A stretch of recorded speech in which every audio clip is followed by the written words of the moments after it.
keuangan daerah seperti ini, kenapa harus buang-buang uang untuk membawa artis papan atas? Saya bilang ini kan hiburan dalam kaitan dengan hari ulang tahun. Tetap mereka terpaksa mau melakukan orasi, sementara saya harus melindungi tamu kami. Jadi tindakan yang saya ambil tadi sore itu sebenarnya bukan selaku bupati, karena ini di kompleks perumahan saya dan tidak ada aparat di situ pada saat itu, tidak ada aparat kepolisian karena tidak ada yang menduga bahwa masa aksi itu akan ke situ. Saya membujuk mereka sekitar 3-4 kali untuk suruh bubar. Dan mereka tidak mau, ya sudah. Kebetulan di mobil saya ada parang salawaku yang rencana untuk cakalele di acara HUT. Itu ada dan saya usir. Kalau dengan tangan kosong kan tidak mungkin mereka bisa kabur. Ya saya kejar. Mau tak mau saya harus kejar dengan parang. Untung mereka lari. Kalau tidak lari dan nantang saya, mungkin tadi tidak tahu apa yang terjadi.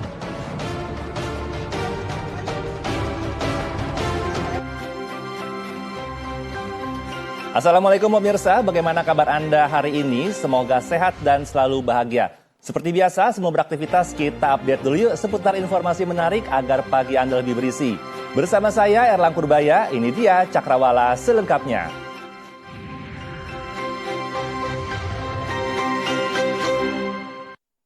Seorang anak berusia 8 tahun tewas terjatuh dari jembatan penyeberangan tol Jor di wilayah Jati Mekar, Jati Asih, Kota Bekasi, Jawa Barat. Inilah video amatir warga yang merekam detik-detik seorang anak bernama Muhammad Al-Fatih Gustapiansyah terjatuh dari jembatan penyeberangan ke ruas jalan tol Jakarta Outer Ring Road atau JOR. Dari informasi yang dihimpun, korban saat itu tengah istirahat usai bermain dengan teman-temannya sambil bergurau. Korban yang duduk langsung bersandar, namun naas kondisi kawat yang hendak disandari bolong, sehingga korban langsung terjatuh ke bawah arah jalan tol. Korban yang mengalami luka patah kaki dan kepala langsung dievakuasi dan dilarikan ke Rumah Sakit Islam Pondokopi, Jakarta Timur. Namun sayang, nyawa korban tak bisa diselamatkan dan akhirnya meninggal dunia. Jenazah korban dimakamkan pada Minggu pagi di Kampung Jaha, Jati Mekar, Jati Asih. Diketahui, lokasi jatuhnya korban yang berada di jembatan penyeberangan tol sejatinya telah dilindungi kawat. Namun kawat pelindung dalam keadaan bolong. Menunjukkan gelagat mencurigakan tidak biasa saat bertugas, Kasat Narkoba Polres Blitar, Jawa Timur dinyatakan positif menggunakan narkoba saat dilakukan pemeriksaan urin oleh Paminal Polres Blitar. Atas temuan tersebut, saat ini Kasat Narkoba diamankan di Mapolda, Jawa Timur.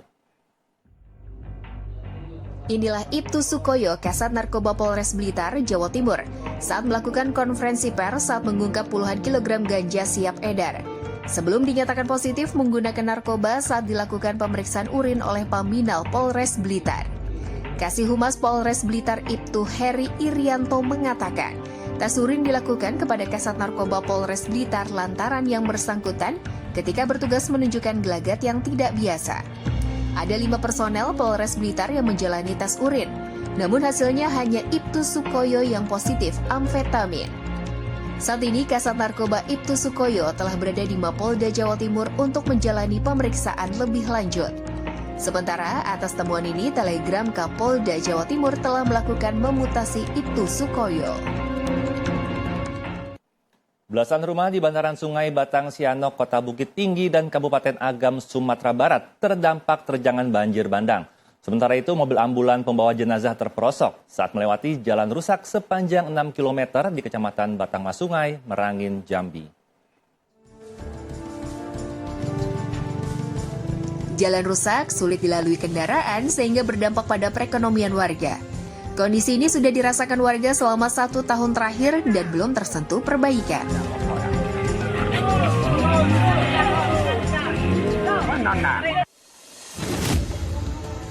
Debit air di Sungai Batang Sianok, Kota Bukit Tinggi dan Kabupaten Agam Petang tiba-tiba meluap dan menghanyutkan sejumlah material.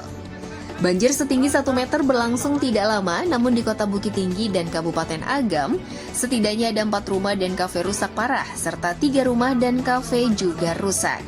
Menurut warga, kejadian ini sudah yang kedua kalinya terjadi dalam sepekan terakhir. Warga berharap pemuda setempat lakukan upaya pengerukan dasar sungai yang sudah dangkal akibat tertimbun material pasir. Gunung Semeru di Lumajang, Jawa Timur kembali mengalami erupsi pada Senin pagi. Meskipun tidak sampai menimbulkan dampak, namun warga dihimbau waspada dan tidak melakukan aktivitas di radius 13 km.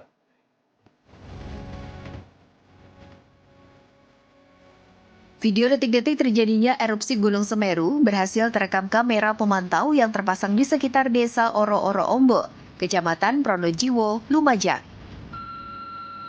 Berdasarkan laporan petugas pos pengamatan Gunung Api Semeru, erupsi berupa letusan kolom abu berwarna putih hingga kelabu setinggi 800 meter dari puncak kawah. Meski belum ada laporan dampak, namun petugas dari BPBD Lumajang meminta warga untuk meningkatkan kewaspadaan, serta berhati-hati saat beraktivitas terutama para penambang pasir. Petugas melarang adanya aktivitas warga di radius 5 km dari puncak dan 13 km di sepanjang aliran sungai yang berhulu di Gunung Semeru, karena status Gunung Semeru masih siaga atau level 3. Ya pemirsa, ini ada berita mengejutkan di mana Kepala Otorita IKN Bambang Susantono dan wakilnya Doni Rahajo mengundurkan diri dari jabatannya. Jabatan keduanya akan diisi sementara oleh Menteri PUPR Basuki Hadimulyono dan Wamen ATR BPN Raja Juli.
Dan juga mengangkat Wakil Menteri ATR, Wakil Kepala BPN, dan sebagai Wakil Otorita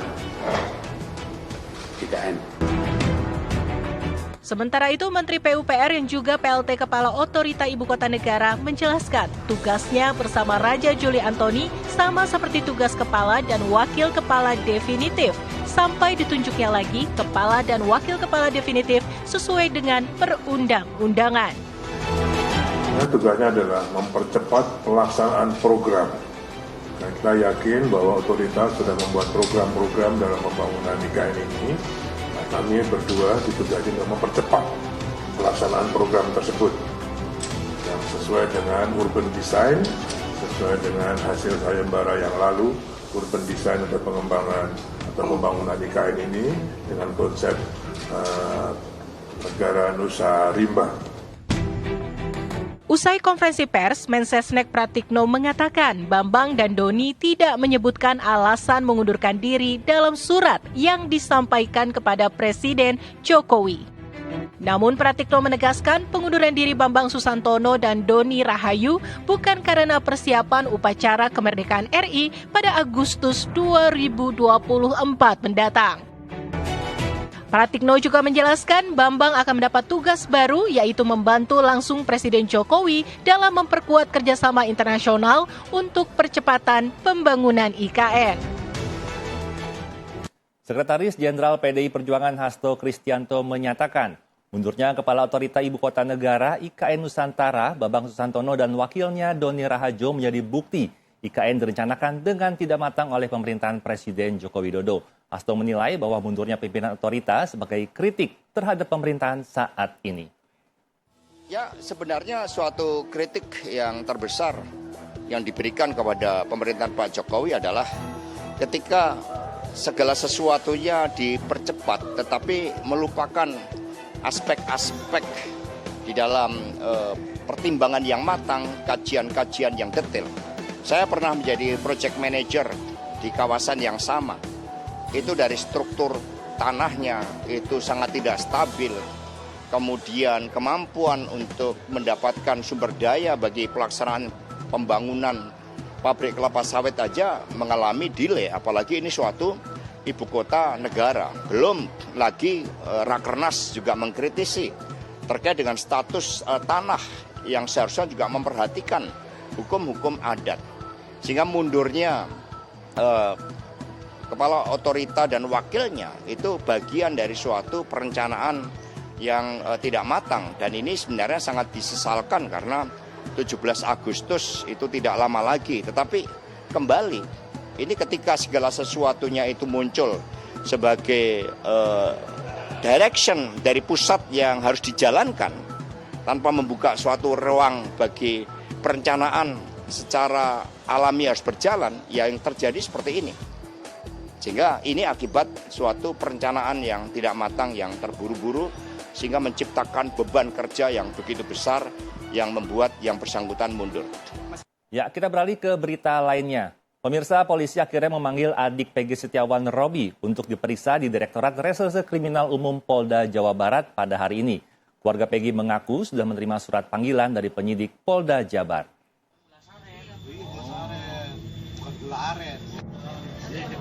Luciana, adik Peggy Setiawan, menunjukkan surat pemanggilan dari Ditkrimum Polda Jabar terhadap Robi Irawan di kediamannya di Blok Simaja, Desa Kepongpongan, Kecamatan Talun, Kabupaten Cirebon, Senin pagi. Robi Irawan yang juga adik Peggy Setiawan akan dimintai keterangan sebagai saksi dalam kasus pembunuhan Vina dan Egi. Sama siapa aja ini? Menurut Luciana, Robi seharusnya menjalani pemeriksaan hari ini. Namun keluarga meminta agar pemeriksaan dilakukan Selasa esok. Lucy mengatakan keluarga menyambut baik pemanggilan Robi untuk menjadi saksi kakaknya. Kemarin ya sama Pak Suharsono, Pak... Panggilan untuk kakak saya Robi. Kapan sampai? Sampainya kemarin malam sekitar jam 6-an lah. Kapan diperiksa? Aslinya hari ini, cuma karena ibu lagi kurang enak badan, jadi besok sekalian jenguk Peggy. Disetujui sama Poldanya? Iya, disetujui sama Pak Kanit. Berapa orang ada yang diperiksa teh? Satu. Itu si Robi itu adiknya si Peggy berarti? Iya, itu adik kandung Peggy. Ya, semoga Peggy cepat bebas karena Peggy tidak bersalah. Ya, jangan lama-lama di sana lah karena Peggy emang tidak bersalah.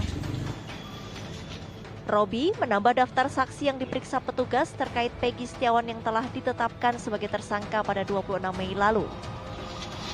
Sebelumnya 3 rekan buruh Peggy yakni Suharsono alias Bondol, Suparman dan Ibnu telah diperiksa juga sebagai saksi pada 31 Mei. Ketiganya diberondong sekitar 30 pertanyaan oleh penyidik seputar Peggy Setiawan dan kasus yang terjadi pada 8 tahun lalu. Seorang ibu yang berbuat asusila terhadap anak kandungnya sendiri menyerahkan diri ke pihak kepolisian. Pelaku pun sudah ditetapkan sebagai tersangka atas kasus asusila. Lalu apa motif di balik perbuatan pelaku? Berikut informasinya.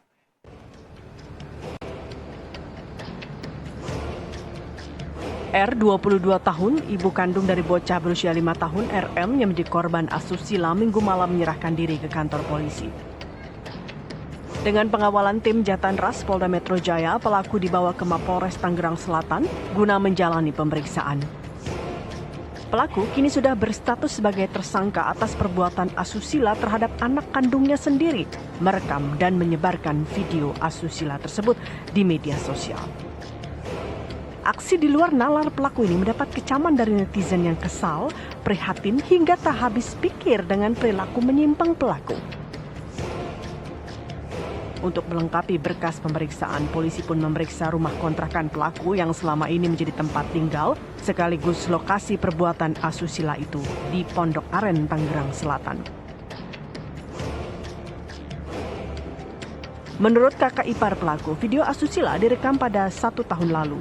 Pada keluarga, pelaku mengaku diiming-imingi seseorang tak dikenal di media sosial Facebook untuk mengirim video asusila dengan imbalan uang 10 juta rupiah. Setelah video dikirim, orang tersebut menghilang bak di telan bumi. Peristiwa itu sudah diselesaikan secara kekeluargaan, namun karena video mencuat ke publik dan ada ancaman pembunuhan dari keluarga pelaku terhadap keluarga sang suami, pihak suami pelaku ataupun ayah korban pun melapor ke pihak kepolisian. Mama, soalnya dia baru punya anak 1. Sekarang anaknya udah 2, udah punya bayi 3 bulan. Oh begitu. Dari keluarga kita sih kaget gitu, solusinya gimana gitu. Udah ibunya juga kan stres, sampai sekarang yang tadi badan gemuk sampai habis, stres juga dia, kayak nyesel gitu. Tapi ini keluarga kita juga dapat ancaman dari keluarga ini, ipar saya. Oh dari keluarga perempuan. Iya, ancaman udah 2 kali datang kakak-kakaknya. Bentuk ancamannya gimana? Datang nyelonong aja, marah-marah, buka-bubrak, bilang mau pada memenuhi semua gitu. Gue nggak mau tahu suaminya harus ikut andil gitu. Adik saya harus ikut penjara juga. Padahal kan adik saya nggak tahu apa-apa. Dia nggak terima gitu kalau adiknya aja yang dikasusin. Gitu. Sampai sekarang ini kita masih waspada ini. Motif ekonomi diduga kuat berada di balik kasus pencabulan anak berusia 5 tahun oleh ibu kandungnya tersebut. Selain diiming-imingi uang 15 juta rupiah, tersangka mengaku mencabuli putranya karena diancam oleh seseorang yang akan menyebarkan video bugilnya ke media sosial. Di tahun 2023 pertengahan itu dari sebuah akun Facebook, tersangka mengaku ditawari pekerjaan, akan dikasih sejumlah uang. Dengan syarat tersangka mau men-share, membagikan foto bugilnya pelaku. Dengan alasan ekonomi, menurut keterangan tersangka akhirnya mau menyerahkan foto itu. Bahkan keterangan tersangka setelah dikasih foto bugilnya, si pemilik akun Facebook itu mengancam, kemudian mengancam tersangka agar tersangka mau berhubungan dengan suaminya, kemudian divideokan dan dikirim ke dia lagi. Tersangka menolak karena suaminya tidak ada di rumah, kemudian yang ada hanya anaknya, seorang anak laki-laki. Akhirnya si pemilik Facebook itu meminta tersangka agar tersangka melakukan hubungan badan dengan anak laki-lakinya. Pelaku kini masih dalam pemeriksaan polisi. Penyidik juga akan melakukan pemeriksaan kejiwaan terhadap tersangka. Sang anak kini mendapatkan pendampingan dan pemulihan psikologis dari Komisi Perlindungan Anak Indonesia. Duet Niko Ganinuto dan Raffi Ahmad digadang-gadang siap meramaikan Pilgub Jawa Tengah. Selengkapnya sesaat lagi, tetap di Cakrawala.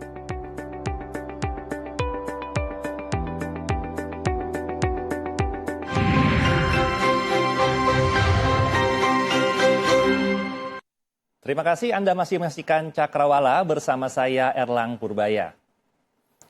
Pemirsa, polisi telah menangkap pelaku pembunuhan seorang anak perempuan berusia 9 tahun yang ditemukan sudah tak bernyawa di dalam sumur pompa air tetangganya. Pelaku pembunuhan tak lain adalah tetangga korban. Warga Ciketing Udik, Bantar Gebang, Kota Bekasi, Jawa Barat dihebohkan dengan kasus hilangnya seorang anak perempuan berusia 9 tahun yang ditemukan sudah tak bernyawa di rumah tetangganya Senin dini hari. Jasad berinisial GH tersebut berada di lubang sumur pompa air belakang rumah tetangganya dengan kondisi jasad terbungkus karung. Korban sempat dilaporkan hilang pada hari Jumat siang lalu.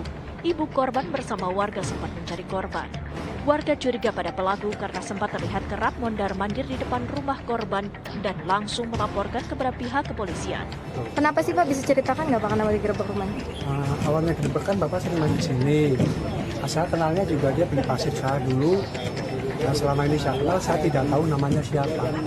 Baru terjadi sekarat, baru tahu namanya Pak Yudi. Tapi pasien itu tujuannya buat apa saya nggak tahu. Nah, tiba-tiba hari Kamis kan saya ke Primus, pulang ada rame-rame anak hilang jam 11 siang hari Jumat. Terus akhirnya warga berinisiatif menggerebek rumah Pak Didi ini karena apa, Pak? Nah, karena sementara itu untuk mencurigakan aja. Karena antara dengan sebelum itu.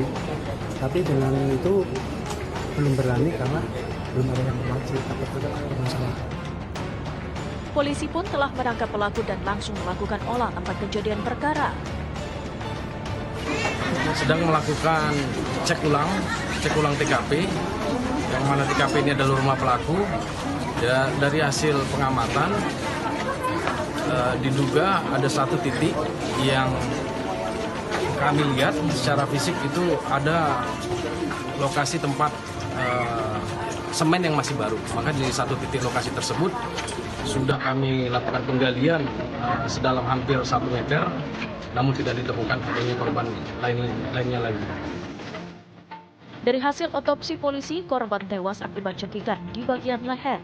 Usai diotopsi, korban langsung dimakamkan di TPU dekat rumah korban. Polisi masih terus mendalami kasus ini untuk mengungkap motif pembunuhan. Bupati Kendal Niko Ganinduto dan Sultan Andara Raffi Ahmad memberikan klarifikasi terkait ramainya isu pencalonan keduanya pada Pilkada atau Pilgub Jawa Tengah 2024. Dan berikut informasinya.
Oleh pelanggan, Salon Sapi menyediakan jasa perbaikan tanduk dan kuku untuk mendongkrak harga jual sapi.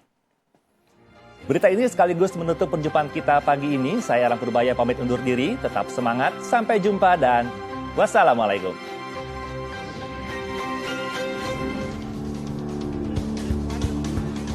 Jika biasanya salon identik dengan perawatan kecantikan wanita, berbeda dengan salon yang satu ini. Ya, Salon Sapi yang berada di Pasar Wage, Pati, Jawa Tengah ini juga menawarkan perawatan kecantikan, namun khusus untuk sapi-sapi yang akan dijual. Pedagang sapi biasa menggunakan jasa tukang salon sapi untuk menaikkan harga jual sapi. Perawatannya sendiri meliputi pemotongan tanduk dan juga kuku sapi dengan cara dipahat dan juga dikikir. Salah satu pedagang sapi, Karso, mengungkapkan membawa sapinya untuk dipercantik di salon sapi. Sapi miliknya tersebut diratakan bagian tanduk karena kurang rata. Karso mengatakan setelah di salon, sapi miliknya mengalami kenaikan saat dijual karena terlihat lebih gagah dan juga bagus. Ini biar lakunya tambah sedikit, ini di salon dulu, biar bagus, biar ganteng.